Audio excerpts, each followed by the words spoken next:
There's no, transcription of how to build the perfect health plan, at least that I've been able to find. There's ideas and there's several different ways to do it, but you'll kind of get the foundation and the bedrock of how to begin by diving in, in those respects. Welcome, listeners. Today, Jolene and I are lucky to welcome Niko Caparisos. Creativity is not a word that's often used to describe the health insurance industry. And in our world, it means connecting dots and solving problems. And broker partners who help employers find the right solutions for their people are definitely the partners that you want on your side. Niko has 13 years of experience in the industry and is the owner of Prosperity Benefits. He was named a rising star in the employee benefits industry in 2018. He's spoken on the national stage discussing self-funded benefits. He works hard, plays hard, and it's clear he enjoys being a dad to 3 beautiful girls. Welcome, Niko. Thank you. We're so happy to have you here. Thanks for joining us. So what is something you've learned that has been so helpful you tell everyone about? There's no transcription of how to build the perfect health plan, at least that I've been able to find. There's ideas and there's several different ways to do it, but you'll kind of get the foundation and the bedrock of how to begin by diving in, in those respects. What is the vibe out there when you talk to employers? Because a lot of people listening, they're just people, they're members who obviously have bosses and have HR staff who have questions about health plan benefits. So what has your vibe been talking to some of these employers and your clients and what they're looking for, in 2022? Yeah, so oftentimes it begins with a conversation, right? I mean, because you don't want to sound like a Geico commercial or insurance commercial, on the PNC side, let's just say, to say I can save you money, right? Because that's everybody's message off the cuff, right? How do you save me money? What's the difference there that you can provide. But a lot of times other things are more important to them or as important, right? We have difficulty with technology, or we don't have a mobile app, and a lot of our employees are coming from employers that did have that and they really want to see it, or we don't have a formalized open enrollment process, and it's really kind of piecemealed, especially for smaller groups, because larger organizations have typically kind of figured that out. So a lot of times it just centers around the conversation on the front end. And then I've even made it so that the first couple of pages of my proposal addresses directly those concerns, right? And then I have an action step, that kind of is the very beginning. So when you're going through 40 pages of content, it is overwhelming, no matter what. I mean, you can see a side-by-side for dental and for the medical and the vision and the rest, and maybe I'd save them money in the first year just by marketing the plan. Right? But it is a lot of information. You talk about compliance, you talk about the technology, you talk about who the vendors are, what your experiences are, how you do underwriting, what your specialties are, compensation disclosures, how you're going to manage their account. So it's too much to even, wrap your head around. So I've found that the conversation to find what's important at the beginning, and then outlining that, you think about what the solutions are and point them in the right direction, Yeah, and I think that people that you talk to, it's important for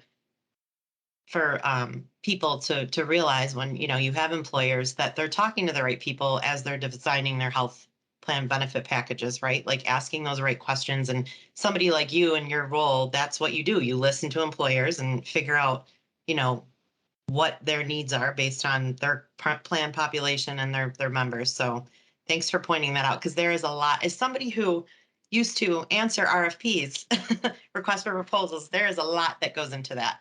And it is refreshing when it's not cookie cutter template and the questions are actually designed based on the employer's needs. So yeah, and it's funny because they don't even know the questions to ask sometimes. They're like, just save me money. And they're like, just here's what I have. Show me what you have to offer.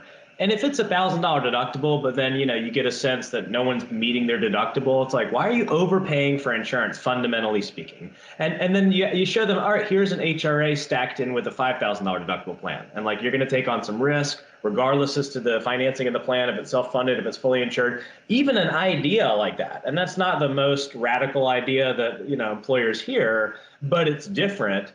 And again, like a lot of times you just have to see what they want to do, and you're not seen as a commodity at that point, right? It's like, all right, I know Niko, he's already our broker. Like, it's going to be way more work to hire Joey over here. But if, Joey has a better idea and he outworks Niko and he's able to perform better, then let Joey win the business, but it's not a side by side. It just all stems from that conversation. So let me ask a question, because some of what Jolene and I have talked to other guests about is truly the member experience as it relates to using their benefits. Doesn't matter if it's self-funded or a fully insured benefit, because I am willing to bet more than I did on the Super Bowl that people don't know on the user end whether they are necessarily self-funded or fully insured, a commercial product. They become aware when it's a Medicaid, Medicare product, but not fully insured or self-funded, really. When you're looking at a self-funded plan there's a benefit to the employer, but what is the benefit that an employee gets from a self-funded plan that would be different? Like, how is the member experience different to a member in a self-funded plan than a commercial plan? Or what might they see that's different? Yeah, so on the member level, having the structure of the plan to have incentive-based plan design included, that's a huge thing, right? Just to even have an option. Like, hey, if, for example, an easy example is, there's a carve out for pharmacy, right? Or there's an actively managed formulary where if someone qualifies for, Stelara to get it for free from the manufacturer, they can, right? But if they earn too much money or they're not a good fit for another reason, then they can still fill it through the plan. So some of it is just structural, like this person that has a hard stop, like I cannot go get my medication, but I can get it again at no cost to me or the plan sponsor. Maybe there's a percent of savings success fee or something like that.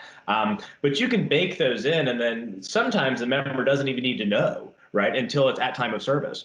Or what's even better is having, again, a structural component embedded where it's maybe a center of excellence. Maybe it's the mobile app, maybe it's steerage via an advocacy tool that they have to engage, or maybe it's a really great medical management team that contacts people with comorbid conditions or high-risk conditions and says, hey, we'd like to talk to you about all that you have going on. You have multiple medications. You go to the specialist every month. We're going to take a vested interest in you. And then the education, flourishes from there. One of the dorky things that I think I find the most interesting, because I see more plan designs being on this side of the house than when I was just a straight up consumer and not working inside the benefits industry, is how customized some of those plans get. So it is no longer a plan you can buy, but it's really designed to work for the employees and their dependents in a unique way to meet kind of what's going on in their population, with the health of their population, that's not something you can go and buy someplace. So they might have more customized features or different kinds of benefits that you wouldn't have in a different sort of plan, or even at a different self-funded workplace, plan where the employer has a different self-funded plan, because it's really going to be tailored to the needs and the disease states in that specific population. So it's so individualized. That's what makes it so fun, right? Like I had one of my clients that was, they were back and forth between me and a national payroll predominant, broker that also serves as a broker. And so after my presentation, she had indicated, well, this sounds a lot more customized. And I was like, well, it is, and it's long-term in design, and we have a 3 to 5 year plan for you. And then I started talking about whether or not they want to cover a specific type of therapy that's expensive, because the stop loss underwriter identified that it's a costly condition. And then I said, and furthermore, there's someone taking XYZ medication. I was like, I need their salary so that I can further dive in with the pharmacy benefit manager and see if they qualify for a program. And she listened, and she said, this is totally exactly what you mean when you say boutique and custom and not something you can just buy, on a pre-made cookie cutter basis. I said, you're absolutely right. And you can see it's a lot more involved, and that could be a problem.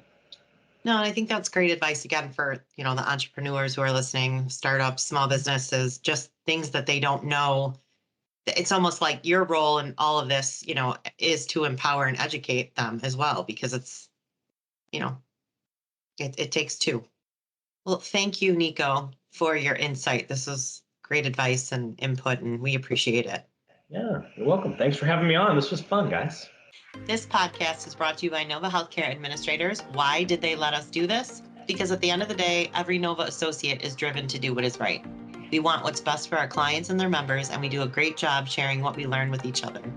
Between our colleagues and business partners, we know a lot of kind, smart, and thoughtful people who we convinced to share their tips with you. And don't forget to leave us a review, give us a like or subscribe, but most importantly, share. We will find the insiders, you share it with the outsiders. If you have a question, we'll search for an expert. You can send us questions on Twitter at UNDR the coverage or email us at podcast@novahealthcare.com.